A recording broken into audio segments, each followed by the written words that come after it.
Сәлем, мен Вивен Джонс, бірақ мені бәрі жай ғана Виви деп атайды. Және маған осылай көбірек ұнайды. Маған өзімнің қызықты оқиғамен бөлісуге рұқсат етіңіздер, бірақ ең алдымен лайк басып, арнаға тіркеле кет. Қазір сіздерді Джон отбасымен таныстырамын. Дивандағы адамды көрдіңіздер ме? Бұл менің әкем.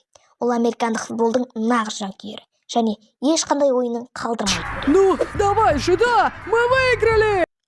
Ал бұл екеуі менің ағаларым, Роб және Боб. Олар егіздер. Шынымды айтсам, мен өзім кейде оларды шатастырып аламын. Ол екеуі өте бұзық. Олар бір орында мүлдем отыра алмайды және ылғи бір нәрсені сындырады. Мысалы, олар люстраға шығып, оны сындырды. Ал бұл кісі біздің әжеміз. Егер де ол кісі дәрісін ішуді ұмытып кетсе, онда біртүрлі әрекеттер жасай бастайды. Сол себепті ол кісінің кактуспен шахмат ойнап отырғанын көрсеңіздер, таңғалмаңыздар. Мат, мистер Колючка. Біз кедей тұрдық. Сол себепті кез келген затты соңына дейін қолданатынбыз. Бірақ сонда да өте бақытты және тату болдық. Дегенмен анамызды санамағанда. Себебі біздің анамыздың хоббиі әрқашан біреуге тиісу және ұрыс-керіс шығару. Неге ешкім кешкі ас дайындамаған? Неге ешкім әжені далаға шығармаған? Виви, анашым, мен саған үйді жина деп едім ғой, ал үй шашылып жатыр. Басталды. Қазір бәрін жасаймын. Мен қоқыстарды шығардым және қатты күрсіндім. Сендер барлығы мені жынды қыласыңдар. Бұл анашымның кез келген нәрсеге ұрыс шығаратынына дәлел. Бәрі мен өз жігітім Стивен және мектептегі достарымен заброшкаға қыдыруға барғанда басталған болатын. Бұл біздің хоббиіміз болатын. Біз бос жерлерді таптық және суретке түстік. Мен кез келген қаладағы заброшканы 5 саусағымдай білетім. Және мен мұны ата-анамнан жасырын түрде жасайтынмын.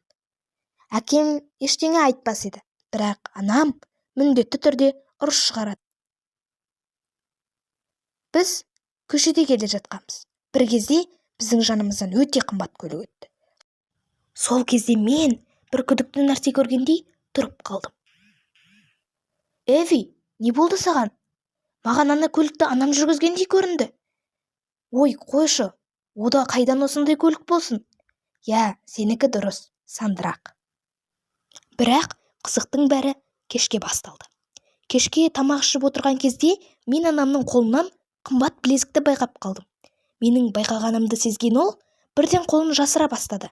Меніңше ол бірдеңе жасырып жүр. Сондықтан мен осы жұмбақты шешуді жөн көрдім. Келесі күні мен таңертең мектепке барғандай кейіп таныттым.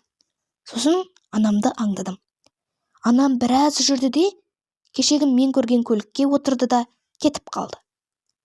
Мен қатты таңғалғаным соншалық, кеше маған елестемегенін түсіндім. Солай анамның жұмысына келдім. Ал ол жердегі кісілер анамның демалысқа кетіп, бір апта бойы жұмысқа қайтып келмегенін айтты. Ал мен қатты таңғалдым. Арғарай Стивенмен кезіктік. Мен Стивенге барлық шындықты айтып бердім. Ал Стивен қызығушылық танытып, маған көмектесетінін айтты. Біз бірге бұл құпияны ашатын боламыз. Осы кезде мен бір қулық ойлаған едім. Кешке келгенде анама біртүрлі сұрақтар қоя бастадым. Анашым, жұмысыңыз қалай? Бәрі жақсы, кішкене шаршағаным болмаса. Бірақ сіздің түріңізге қарасам, күні бойы жұмыс істеген емес, демалған адамның түріне ұқсайды. Виви, не деп тұрсың? Тоқтат енді. Бірақ шынымен ғой. Не сандырақтап тұрсың? Болды, доғар. Мен анамның мені алдап жүргенін білген едім. Бірақ мен одан да көп дәлел жинағым келді. Таңертең великпен анамды аңдыдым. Оның артынан еріп бардым. Ол бір отельге кірді. Және бұл өте керемет отель болатын. Ол отельдің ішіне кіріп кетті. Мен ағашқа шығып, оны бинокльмен бақылай бастадым. Ол бассейнде демалып жатты. Мен қатты таңғалдым. Бір кезде оған коктейль әкеп массаж жасады. Мен ағаштың үстінде отырып, қатты таңғалдым. Бір жағынан ашуландым. Тіпті ағаштан құлап кете жаздадым. Бір кезде сообщение келді. Бұл Стивеннен екен. Стивен маған бір видео жіберіпті. Видеоны ашып қарасам, бір әйел. Ол лотереядан $250,000 ұтқан екен. Бірақ анықтап қарасам, бұл менің анам.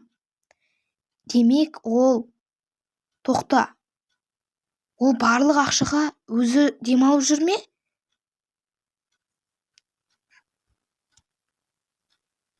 Шыдай алмаған мен ағаштан түсіп анама қарай келдім. Енді кірейін дегенде біреу мені тоқтатты. Ол маған кіруге болмайтынын айтты. Ал мен оған ол кісінің қыз екенімді айттым. Менің қыз екенімді білген ол таң қалды. Және таң қалып тұрған сәтінде тез кіріп кеттім. Анамды іздей бастадым. Так. Ал саған өмірің қалай, құпия миллиардер. Вейвен? Одан да мені өзіңнің ұятың деп ата. Сен лотерея ұтып, енді міне демалып рахаттанып жатырсың. Ал сенің отбасың қарапайым өмір сүруде. Анашым мені барлығына айтып береме деп қатты қорықты. Мен саған кез келген затты сатып алып беремін. Бұл мені тіптен ашуландырды. Солайша мен үйге қарай кетіп қалдым.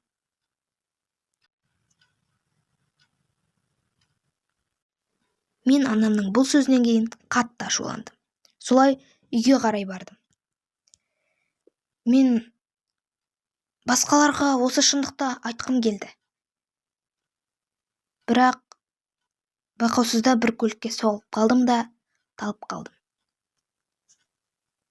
Көзімді ашсам, мен мүлде басқа жердемін. Мен бір бөлмеге қамалып қалыппын. Айғайласам, ешкім естімейді. Қатты қорықтым. Бірақ мен бұны істеген анам деп ойлаймын. Себебі ол мені барлығына айтып береме деп қорыққан. Енді не істеймін деп ойлап тұрғанымда, бұл жер маған таныс екенін түсіндім. Бұл біз келген Запорожка ғой. Я, есіме түсті, оның бір қабырғасы сынық болатын. Мен босап шықтым да үйге қарай жүгірдім. Үйдегілерге шындықты айтпақ болдым. Үйге де келдім. Бірден әкем айтпақ болдым. Бірақ әкем мені тіпті елемейді де. Есілдетінің бәрі футболда. Тіпті естімейді де. Содан кейін әжеме бардым. Әжеме келсем, ол кісі дәрісін шыдап. Милая, я играю в гляделки с бананом. Не мешайся. Больше этот глупый фрукт не обхитрит меня. Солай басқа амал қалмағандықтан екі ағама бардым.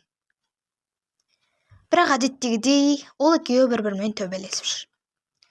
Солай бұдан пайда жоқ екенін түсіндім. Тіпті анамыздың сүйікті вазасын сындырды. Мен кімге айтарын білмедім.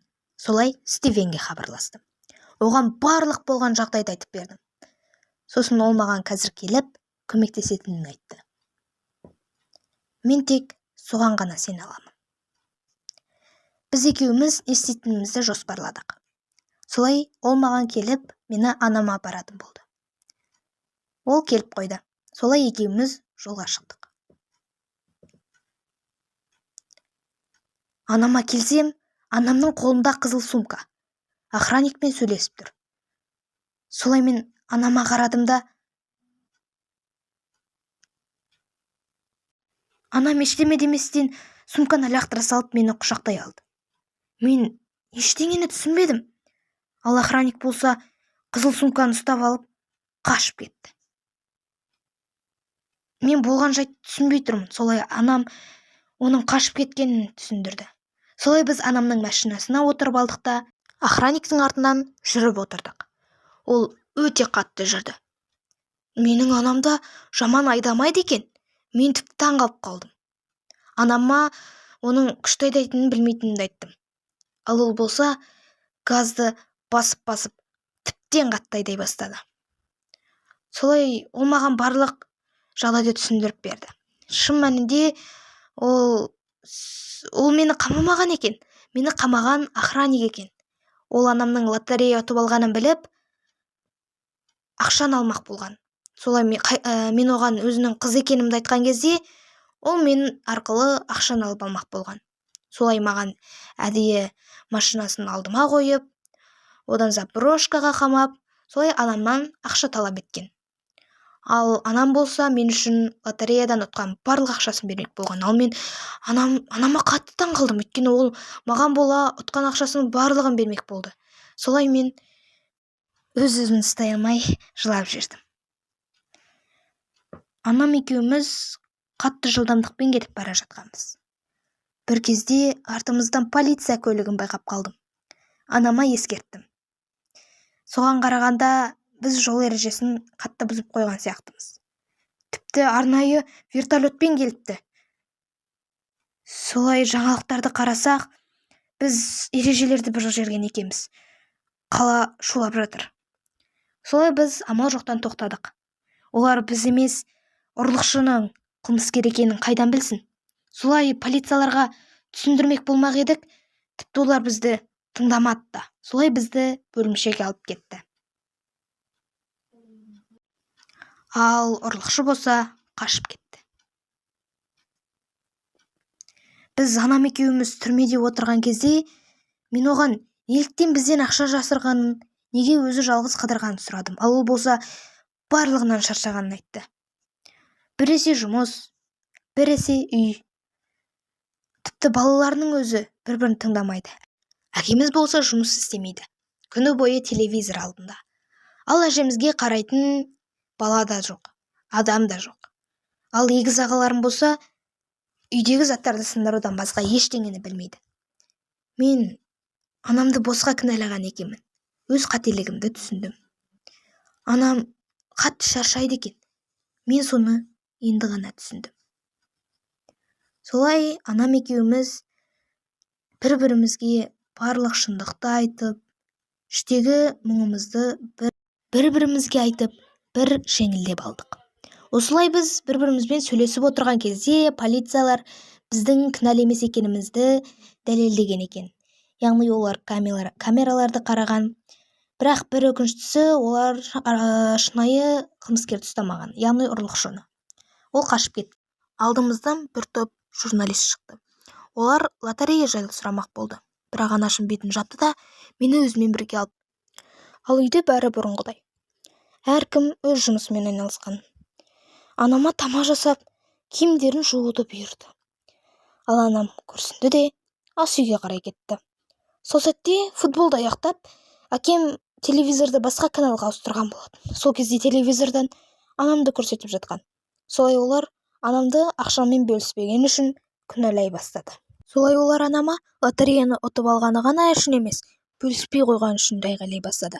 Солай мен шыдай алмай оларға ұрсып тастадым. Сендердің барлықтарың эгоистсіңдер. Әке, сіз жүре бермей жұмысқа орналасыңыз.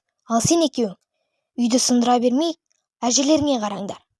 Біз анамызға алғыс айтуымыз қажет. Ол бізге барлығын жасап жүр. Ал әкем екі егіз ағаларыма ұрса бастады. Ал олар өзара келіспей қалды. Ал әжем болса, сол күйі дәрісін ішуді ұмытып кеткен екен. Анам екеуміз бір-бірімізге қарадық. Және ол маған алғысын білдірді. Мен түнімен біртүрлі, бәрібір оларға бұл сөздің ешқандай мән мағынасы жоқ екенін түсіндім. Таңертең тұрып қарасам, барлығы басқаша. Әкем таңғы ас жасады. Ал әжем екі ағаммен сөйлесіп отыр. Бұл таңғаларлық нәрсе. Ал анам болса, дәл мен сияқты қатты таңғалды.